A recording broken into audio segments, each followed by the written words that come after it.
So, the idea of today will be to really ask our speakers and help kind of our audience here navigate through the question of, community can be really powerful in creating authentic relationships.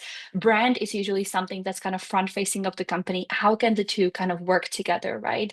How can these two have sort of this like long-term relationship where community helps to fuel your go-to-market, but it also helps represent your brand and vice versa. So we have a lot of interesting questions. If anyone in our listeners today has a question for our speakers, feel free to pop it in the chat. I'm gonna make notes, and at the end we'll divide some time to make sure we get them all answered as well.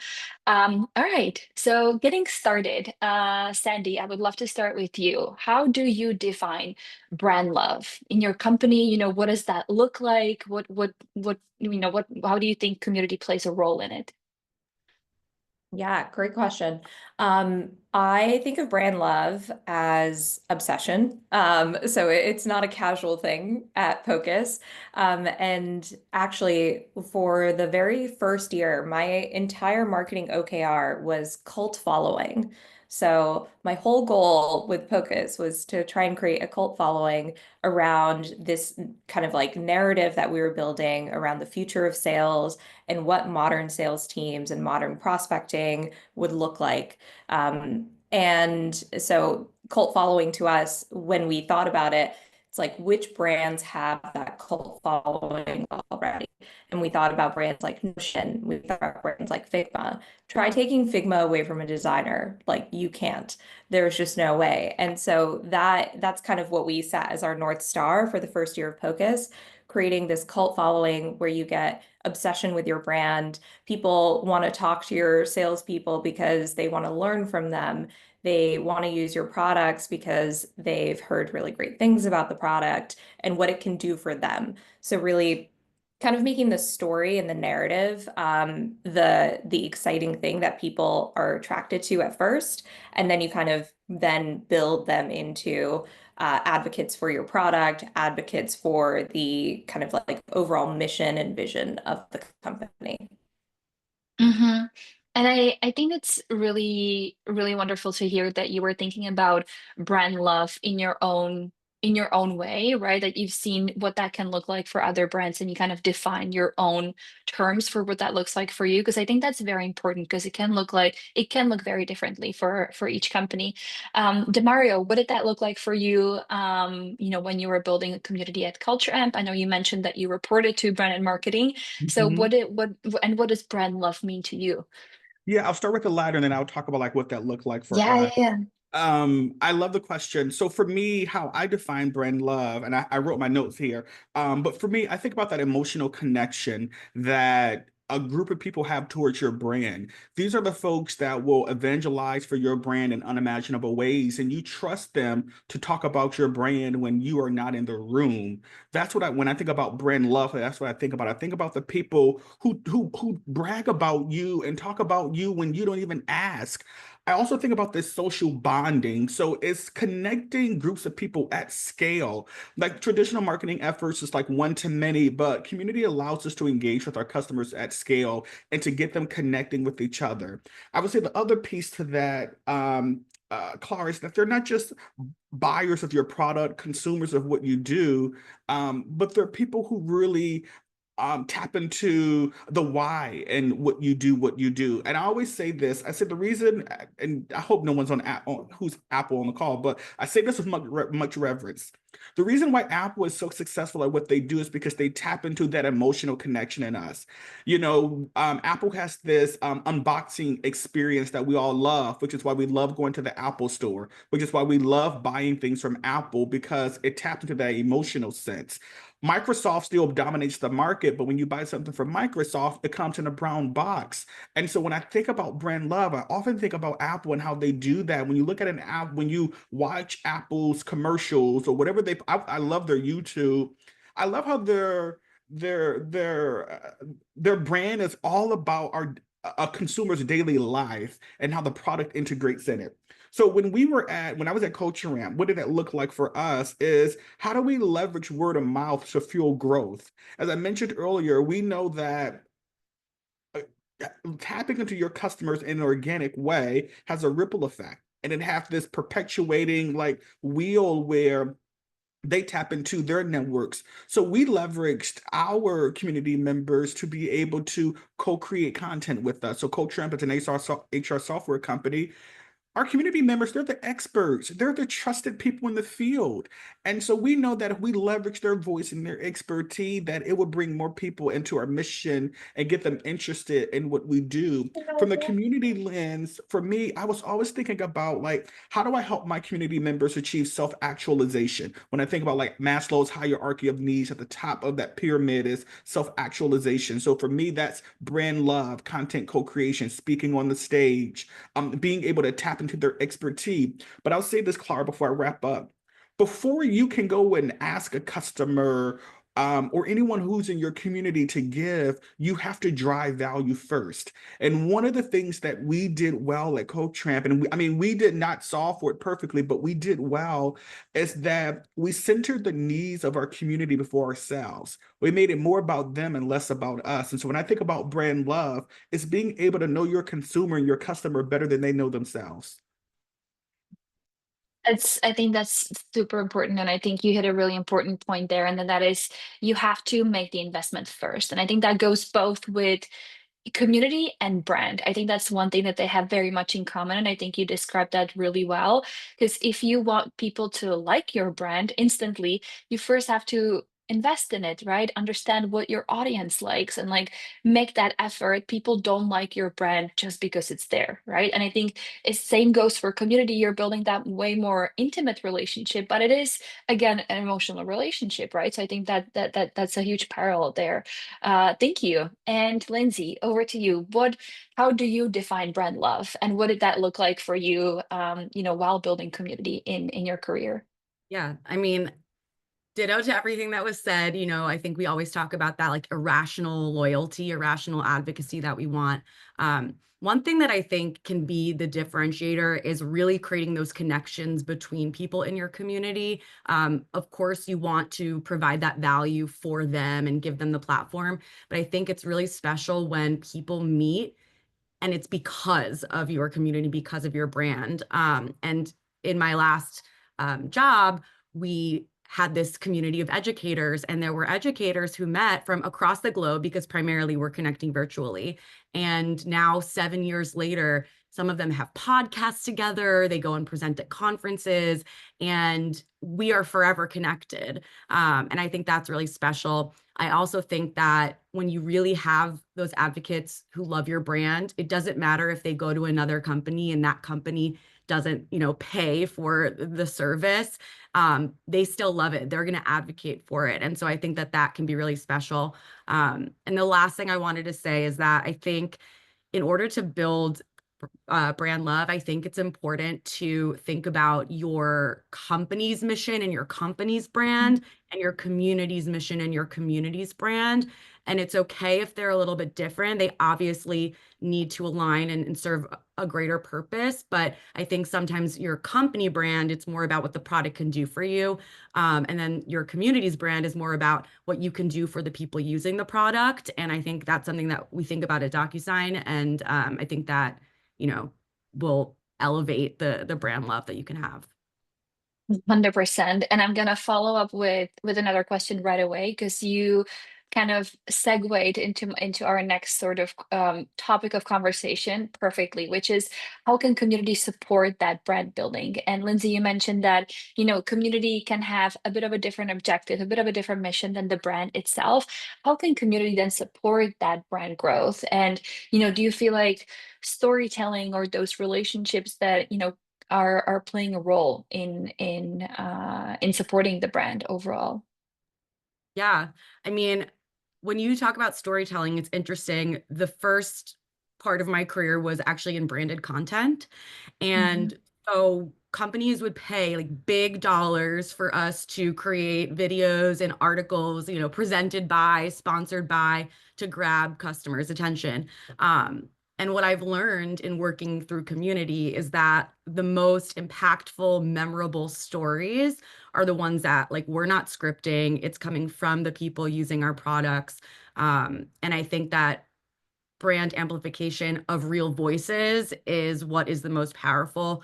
People don't want to hear a brand telling them how to feel and what to do. They want to hear it from their peers. So the stronger you can build those advocates within the community, I think, and telling their stories and making it really human, I think the longer that can go. And, you know, when thinking about the future, you may not see impact in the moment necessarily. Sometimes you do, but I think that Mm. word of mouth, what Demario said, like that really can go a long way and drive that long-term impact. Absolutely. I think it's super interesting to think about kind of the two working in parallel. And I think it feels very natural, but yet we see so many companies, I don't want to say brands, but so many companies not doing it the right way. So I'm happy that we're having this conversation today because I think it could be very a big learning experience for a lot of us. Sandy, do you feel like community-led engagement, sort of this like community ecosystem that you're building as a company, is different from traditional brand marketing? And again, what role does then community play in that brand building to sort of, build off of the question that we just chatted about with Lindsay? Yeah, I definitely do think it's different. And I think to what Lindsay said, community is about creating these like one-to-one connections and creating a more kind of like intimate bond between people. And as specifically for Pocus's community, it was about both learning from your peers. And then we also had, experts in the community who had kind of been there, done that, been a few stages ahead. And so it was about also learning from these experts. And so those one-to-one connections and really it feels different than traditional brand marketing, which feels like a mass kind of conversation where you're blasting things out to an audience versus in a community, it's really learning from each other on a one-to-one basis. Um, I do think though that despite the different modalities, like the goal should be the same between Hmm. kind of your brand objectives and what you're trying to do in the community. And at least for Pocus, we think of it as one thing. Um, and we're also a startup, so the resources are slim, so it has to be one thing. But there's a reinforcing loop between what we do in community, what we're doing from a content marketing perspective, and actually community fuels the content, and then we kind of get this nice like flywheel going between community and content, and then reinforcing the brand. Our objective with Pocus was always we just want to be the number one destination to go learn about modern prospecting. And it's taken various iterations over the last 4 years, but it's always been with that central goal. It's like this Hmm. is where you meet people who are doing things differently and are kind of pushing go-to-market forward. This is where you're going to connect with your peers and experts who are in there doing that with you. And from a product perspective, that is the same thing. Focus is a product that's going to help propel you forward as a go-to-market team and usher you into a new era of doing prospecting. And so we had that unified goal, and I just think that the modalities are different.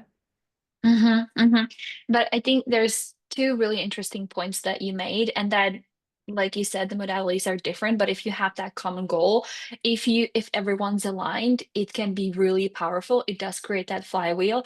And I'm not sure if you all agree with this, but I've actually noticed that in smaller companies, in startups, this is actually easier because you have smaller teams and you can align versus if you have a company that's been around for a longer time, has a strong brand, all of a sudden brings community, then that kind of aligning the two can be more difficult if they've already kind of both have been running their separate course. I feel, I don't know, something I've seen, not sure if everyone agrees with me, but I think that if you get it right from the start, that's where we've seen like a lot of the big names in, especially in the tech industry when it comes to community, the pioneers in community, they've kind of done it from the beginning, right? So I think aligning is, and then you can align later on, but aligning from the beginning is important. And I see some of you nodding, so hopefully we're right here. Thank you, Sandy. And Demario, what do you think? How do you think that community-led engagement really differs from the traditional brand marketing, and how can community help fuel the sort of the brand engine? Yeah, I want to echo what Sandy and Lindsay said. Essentially, they are one and the same, to be quite honest with you. And I mentioned this earlier. Traditional marketing is one to many, community is many to many. Community is the actual user, and Mhm. so to Lindsay's point, let me take a step back. The behavior of the buyer has changed. And so buyers are now going to G2 Capterra. They're sending Lindsay or Sandy a LinkedIn note. Are you using Talkbase? Tell me more about your experience. And so they want to hear actual stories. That's storytelling. I think when people think about storytelling, we think about we limit it to one medium, which is writing, a video. But this could be storytelling because I'm telling you my experience. And so, because the buyer behavior has changed, we are relying more on word of mouth to better understand the true value proposition of a brand and their promise that they're making to us. Because essentially, a company's brand is a promise that they make to their customers. I would say this, and this is what I did at CodeTramp, what I'm currently helping my clients do, is bring community closer to the business. And so organizations, to a point that you made, Clara, who may not have started community when they first joined and who are now building community and who might have gotten a few things wrong in the foundation, where I jam out best is coming in and helping organizations think through, like, how do we make community a core pillar of your go-to-market function? Because essentially what community should be doing is helping us scale our customer journey. Now, I don't agree that community should be helping every team achieve their goals all at one time, because if we solve for everything, we solve for nothing, we can't go deep. But I do think that community, when I think about like how it can best serve an organization, it's truly through brand love. It's really through brand reach and really activating your customers and your prospects. I don't want to discount prospects as well, because you have prospects who might not be a customer today, but they'll still evangelize for you. Leveraging them to really go out and do the selling for you. For some of us who are running, customer advocacy programs, we have reference programs, which is a form of storytelling as well. So not to, beat this point, but Sandy and Lindsay, they really drove that point home where it should really be integrated into what you already do.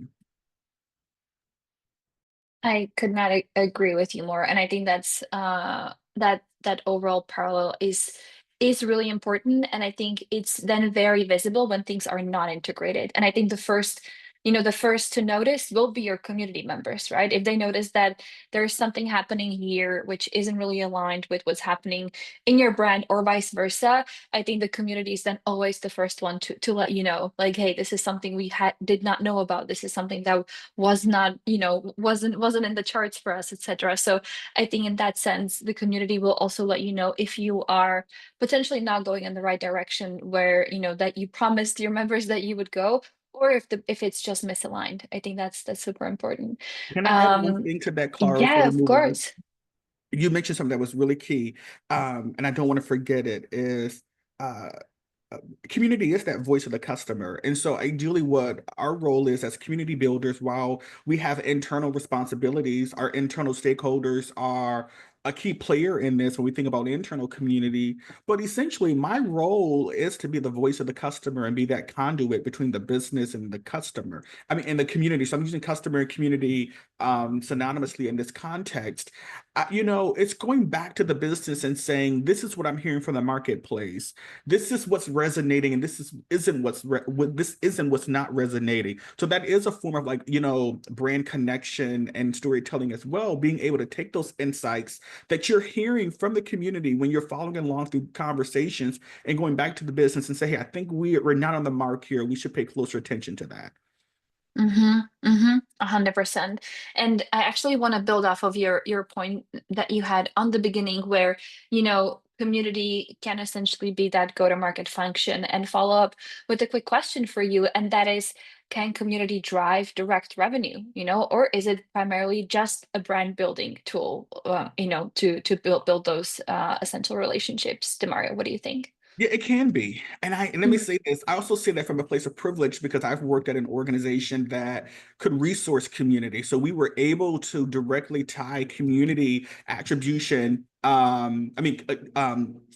able to attribute revenue back to the community, leveraging a number of tools that allowed us to do that. For up and coming startups, those who are nascent or still building, you might not have those tools readily available to help you connect what you're doing in the community to the business.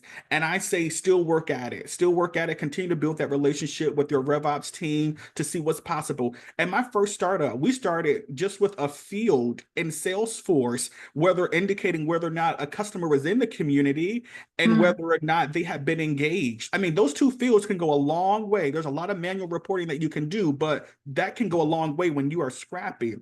At my most recent mm, company, Clara, how we were able to directly tie pipeline and ARR to the community is through UTM trackers. And so anytime that we shared content, someone registered for an event, we hosted a webinar, etc. Whenever they clicked on that link, we would get attribution because of that. Now, let me just break down attribution for folks who don't understand it. mhm. I don't want to speak in jargon here. So, and I'm not, for anybody who's in RevOps, this is my knowledge of how I believe it works. But let's just say that attribution is worth a whole. And so if community was that first touch point, we will get that, let's say that 1 point. But depending on how many touch points that customer might have along the cycle that might influence renewal or might influence them becoming a customer, that whole starts to get divided among the other touch points that influenced that. So let's just say that contract is worth $50,000. Community had the first touch point. Over time, we might not get the full 50,000 attribution. We might get 10,000 of them. And so we were able to connect our community systems that we used with Looker, which was our BI tool, also with Salesforce and HubSpot. And so Looker was really that connection point that allowed us to see that revenue connection. So for us, UTM trackers were really important for us to take a look at how is community directly impacting revenue. Mm-hmm. Mm-hmm. And I think even just those two initial fields, understanding if a customer is or isn't in the community, you would be surprised how many companies don't know that yet, right? And I think that's a great way to start. And again, it's about as a community builder, proving your worth, proving your value, right? And being smart about what you're reporting and what you can show to the organization. So I'm so glad you brought that up. Lindsay, what do you think? Can community be a driver in go-to-market efforts in revenue, or is it more of a brand building effort that organizations can invest in? I think it's both. And I think that we need to be more comfortable being saying that it's both. Like there are times when we can 100% prove the correlation because we have the UTM code, because we do have the data infrastructure to connect our community platform to our Salesforce. And then there are the things that maybe are considered more nebulous, like the fun brand building that are also impactful. And I think we need to give ourselves freedom to not show the tangible impact with every little thing, but that can only happen when you do get the buy-in from stakeholders. And so I think that the first thing you need to do is like pick one lane of how you're really going to show the impact, blow it out of the water. If you're familiar with the spaces model, which is Mhm, community model to show business value, kind of breaks it up into support, product, acquisition, contribution, engagement, success. I do believe that communities can do all of those things, but sometimes it is valuable to work really hard at one to show stakeholders what you're driving, which then can give you the buy-in and give you the trust to experiment and do other things. Um, and there are creative ways as well, like if you have ambassadors presenting at conferences, like they're the ones at your booth and they're talking to customers or they're leading sessions about your product. Can you show that they influenced the pipeline that, drove that at that conference? Sure, there are many different factors that came into play at that conference, but so were the ambassadors. And so I think it's also thinking about not just the community only impacted this, but mhm. where did community plug into larger efforts to build on that? And that, is proving the value as well. Absolutely. And I think there is you can absolutely look at this two ways, right? You can look at community as a source and then where community was the touch point, right? And I think it's really important to understand that it is that emotional touch point for that customer. And I'm really glad that you said that we should be getting more comfortable with relating community to actual numbers. Number one, I think that's so important because you're able to prove again the hard work you're doing as the community builder. But I also think that there was, a while back in our community industry, there was this notion of, we're doing community just for fun as a company, right? Like we don't want to get anything back from it. But imagine if you are, if I am a buyer and I'm looking at two identical products, two identical companies, and I see one decided to invest a ton of money in ads and another decided to invest a lot of money in community, which one will I relate to more? And I think it's something that companies can be really proud of. So I'm glad that we all kind of agree that that it's okay to measure and it's okay to attribute and have a closer look. Sandy, what do you think about community driving revenue and helping along with brand building, or do you think that it's just a completely separate separate ecosystem within the organization? I definitely agree with Lindsay and Demario here. I think we should be tying community closely to numbers and revenue numbers where possible. But fully agree that it's also not always possible, and we should leave room for just doing things that we know are going to create more brand advocates. It's going to create more brand love. It's the, tide that raises all boats eventually, but it's not something that you can necessarily quantify. I'll give some examples of how we think about tying revenue to community with POCUS. So POCUS's community honestly can be like our nurture pool for potential Hmm. future customers. And so every touch point that we have with community members before they become customers in the community is hugely valuable. And so we think about it as, if you're not ready to buy our product today, I still want you to start to believe in kind of our narrative and the way that we think about prospecting and the way that we think about go to market. And we've seen this happen a few times over now, where somebody starts as a community member, so community is the source, and then honestly, sometimes a year later, even 2 years later, they become customers. And oftentimes it's not even with the company that they joined the community with. So they started at the community as, director of whatever at company X, and then by the time they eventually buy POCUS, they're a totally new company. But they remembered POCUS because of those initial conversations that we had in the community, the value that we were able to add to them in the community. One of our largest customers at POCUS actually became a customer 2 years after we first had their director of RevOps on for an AMA similar to this. And so that's actually a deliberate strategy that we use now, where when we're thinking about guests for our community webinars and AMAs, we think about people who could be potential customers in the future.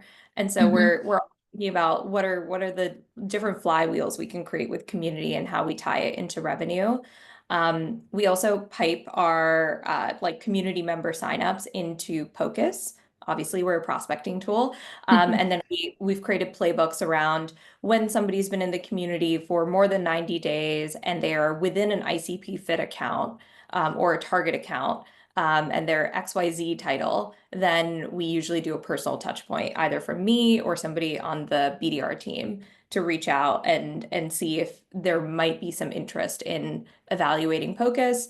And if not, they get to just stay in the community and hang out and enjoy. And if there is, then now we've, created some pipeline.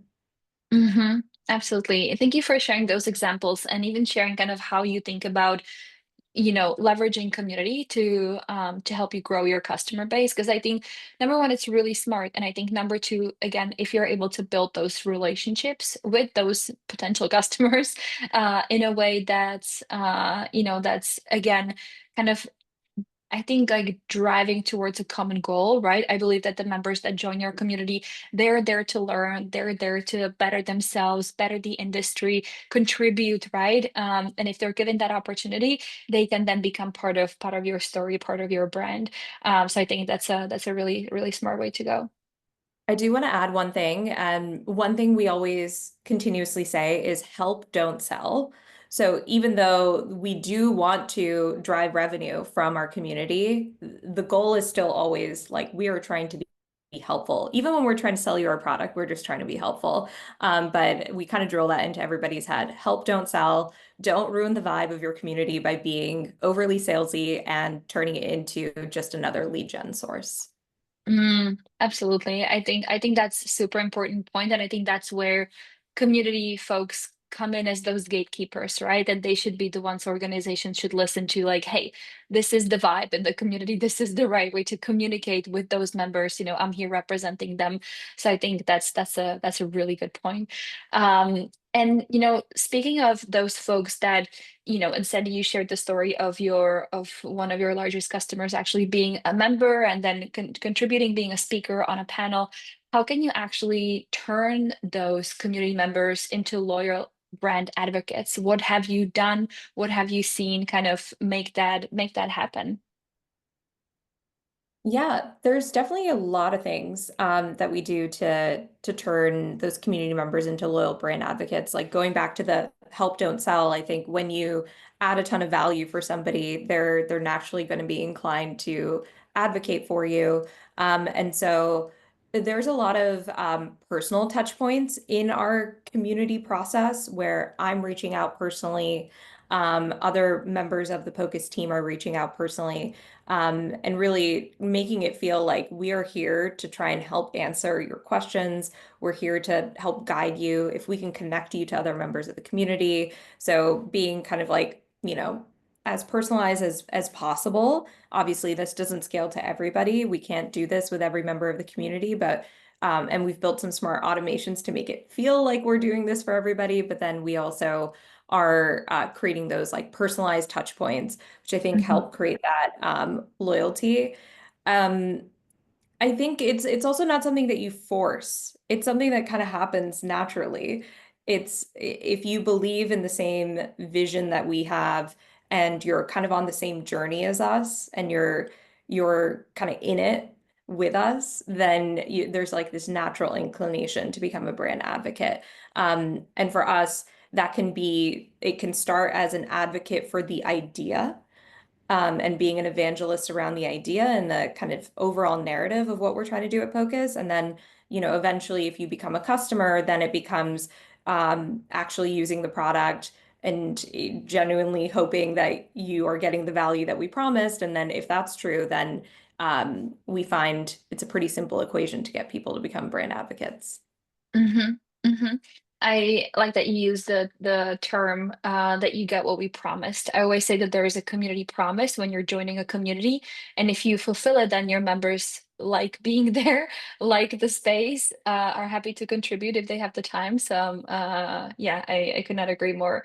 Lindsay, what have you done in the past to help turn community members into those brand advocates? Because as Sandy shared, it is a journey. It can be quite organic, but I think at a point you also, if you really want to run it as a program, you also have to figure out a way to scale. Have you built programs like that in the past, and what did that look like?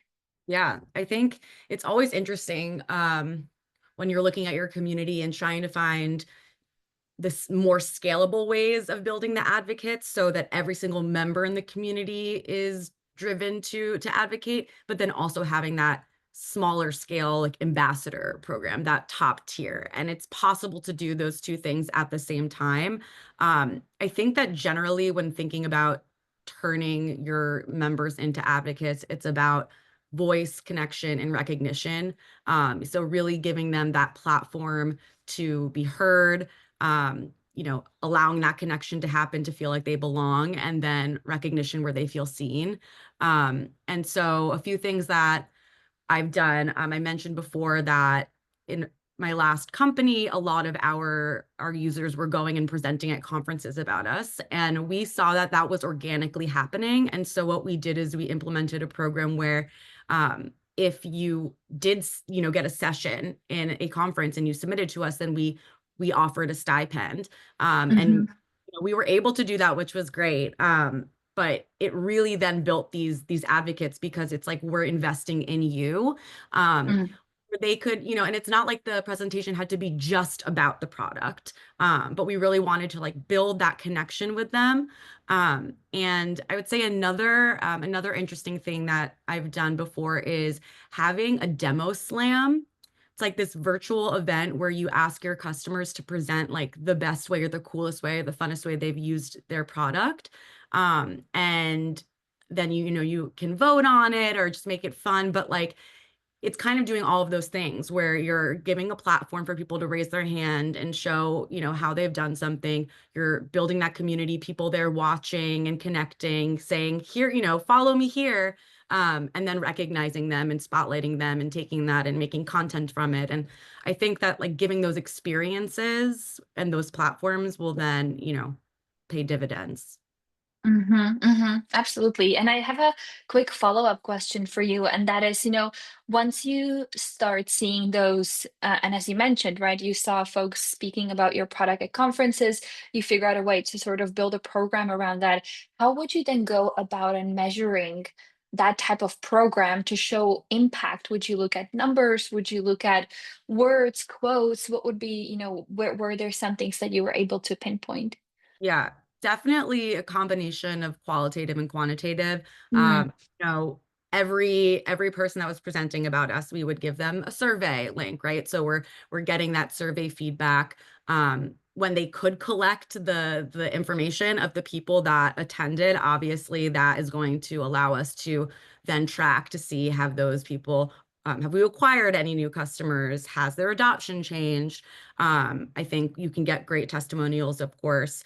But just looking at the reach from their networks, like if they're presenting about something and then promoting it on their social networks, it's like their network becomes our network. So I think mm, it's a lot about the reach, and always making sure that their message aligns to the brand message. So I think that's also mm. a win as well of just, if you're trying to promote a certain thing, you want the story to be told in a certain way. Just the fact that you have an organic story being told that aligns, I think, is really impactful as well. Absolutely. Thank you for sharing that. Demario, what were your experiences working with, brand advocates? Were you able to find them in the community? What did that look like, and how did you measure the whole process? Yeah, such a great question. And I mean, I'm taking notes just from Sandy and Lindsay here. Like this is like really formative for me right now. A couple of things that I want to say is anytime I've thought about advocacy or just even community, just generally, I look at them as like this flywheel, one and the same. I love how Sandy said like community is really, it can be this nurture pool where advocacy is just, it comes right after that. I would say that like what does your member journey look like? I always when I think about my community, I'm like, what is the ultimate action that I want a community member to take with us? This is like not being a customer. That's not the ultimate action. That's the ultimate action the business wants. But for the community, like what's the ultimate action you want them to take? And ideally it is to become an advocate, Mm, but advocacy is loaded. I mean, like advocacy means many things to many people. Like what an advocate looks like for us at CodeChamp and or for the clients I work with might look differently at Pocus and or DocuSign. So for me, it's what both Lindsay and Sandy said. The scalable way of doing that is have like listening software in the background. It's looking at data. It's looking at Salesforce, your CRM, to look at product adoption, engagement, NPS, sentiment towards the community. That's the scalable way. It's like looking at all of that, segmenting that, and then segmenting those customers or those community members into lists where you can do outreach. You can do that through automation and make it feel personal. That was my best mm, friend when I was at CodeTramp. It's like automation, but make it still feel personal. So I wrote all of my communications, not AI. I wrote all my communications. Um, the second piece to that is those one-on-one connections. I don't want to underestimate the power of the role of being a community builder is to build those one-on-one relationships. I found some of mm, my best advocates just by through those conversations because the data doesn't always tell you everything. You might have a community member who is not engaged in the community, but is on fire about your product. And so you might miss that voice because you're only looking at data. And so you got to really get back to the basics, which is building those one-on-one relationships. The other piece I would say to that is I used to say this when I worked in higher education as a fundraiser, working with alumni and high net worth alumni. is I used to always say like the angry alum is not the bad alum because they still care. It's the Mhm. alums that we're not hearing from. Those are the ones that we should be worried about. I feel the same way about customers and our community members. Just because a community member or customer is angry doesn't necessarily make them bad. How do you tap into that passion and flip that around and leverage them as an advocate? I've done that several times. I've done that with current clients right now because they have passion. So how do we tap into that? Because at the end of the day, Clara, customers just want to be heard. They want to know that you see them. They want to know that you can solve their problems with them. The other piece that I would say to that is that don't discount your social media. There might be people who are advocates for you who are not in your community. Now, some people might consider social as part of their community, but I'm saying like lowercase c community.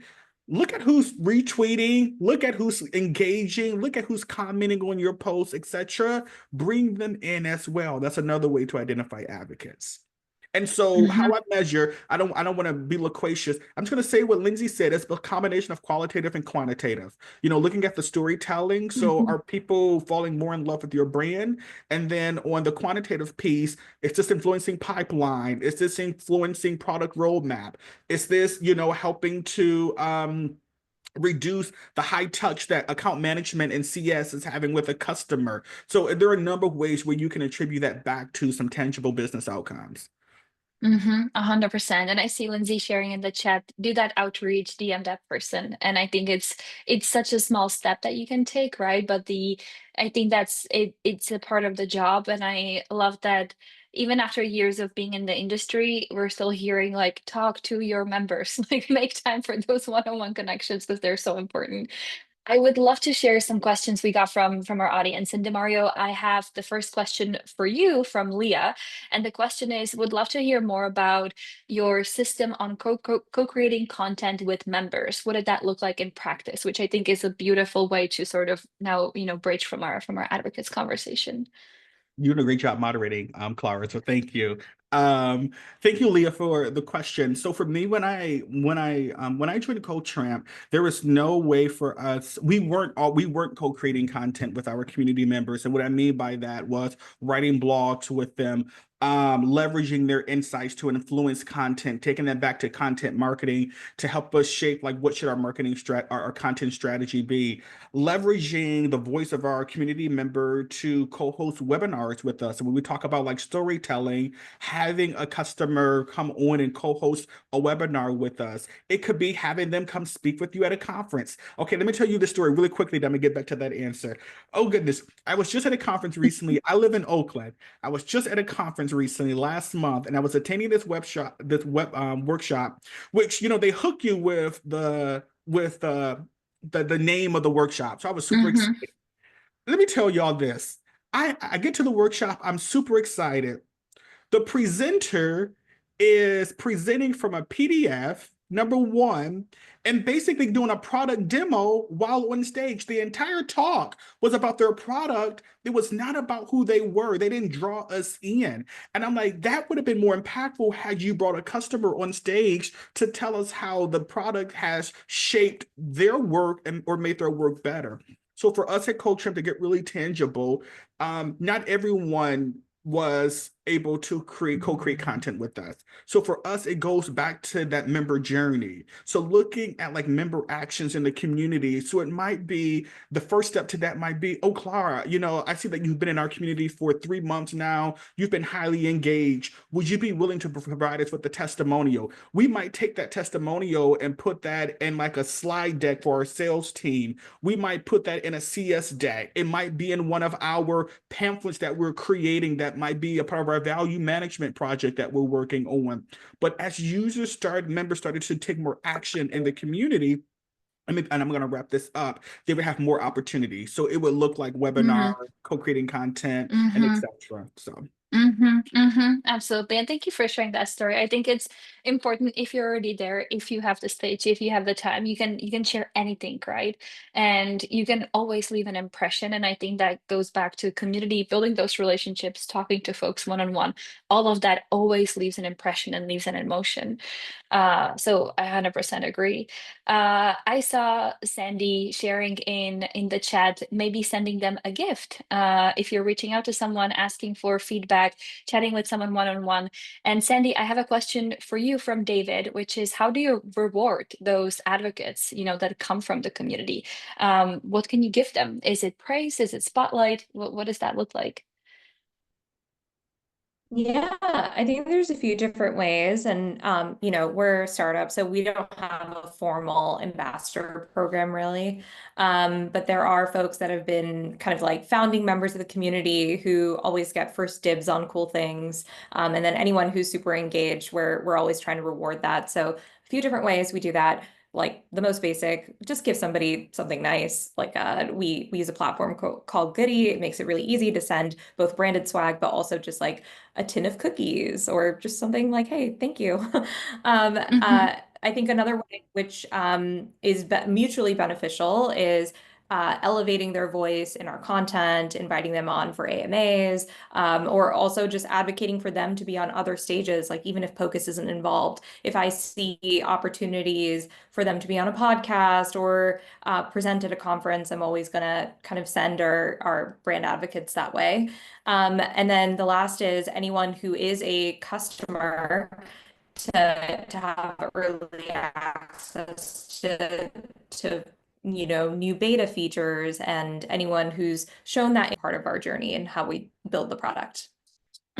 Absolutely. It's a combination of getting access to things early, having that exclusive feel, small gestures, right? Along with your swag.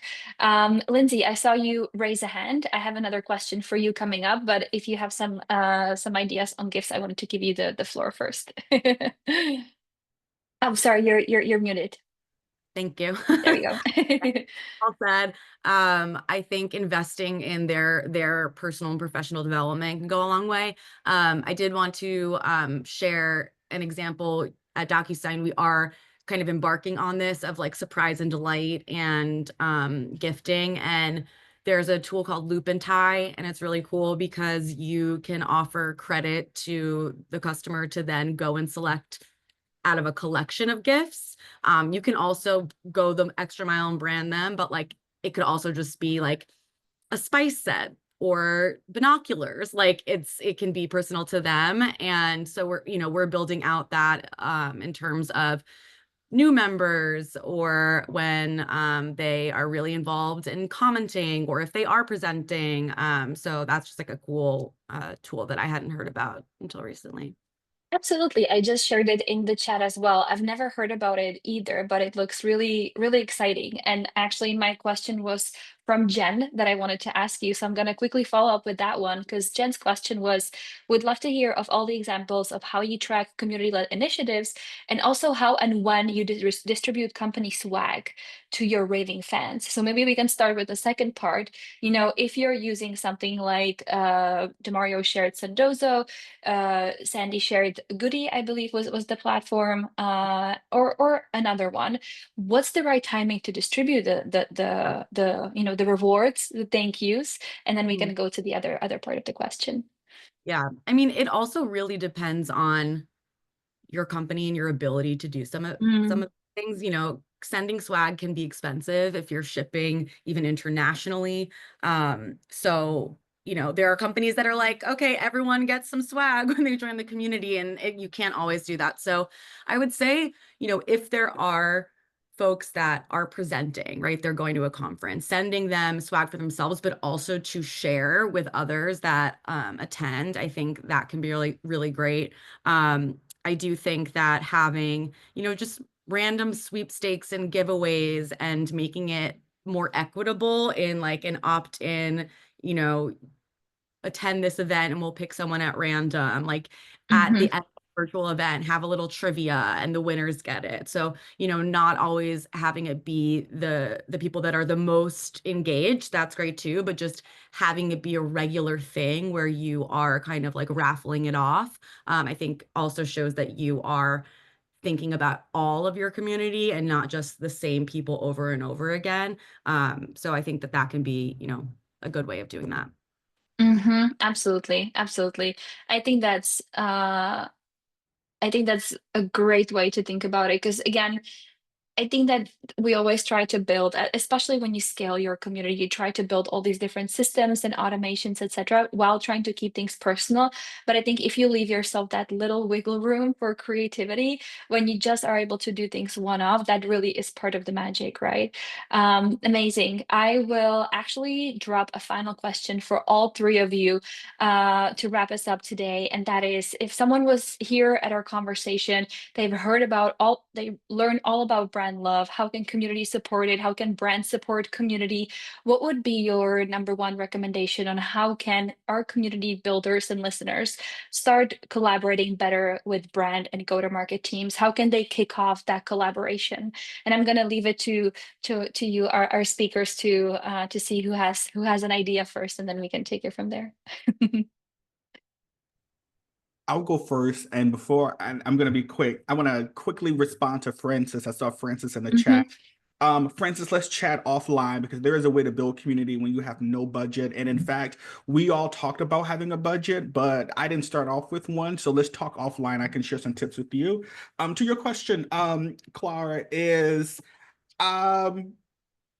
a community strategy will get you far because it will tell you at what point that you should, well, let me say this, not tell you, but you should be indicating at what point you want to start collaborating with other departments. So for me, I would say that there's a lo-fi way of doing this, which is start reaching out to your folks who are on brand marketing and thinking through like, what are some lo-fi ways in which community can help support and scale their work? And a lo-fi way of that might just be sending quotes and testimonials, screenshots that you get from the community that they can embed into materials, and then you can fill out like more scalable ways in which you can do that. But start small because we're really nascent and mighty teams, so don't do anything to stretch yourself too thin. But just send Slack messages, every now and then. Have a channel where you can screenshot quotes and send it over to brand. Mm-hmm. Absolutely. Absolutely. Thank you, Demario.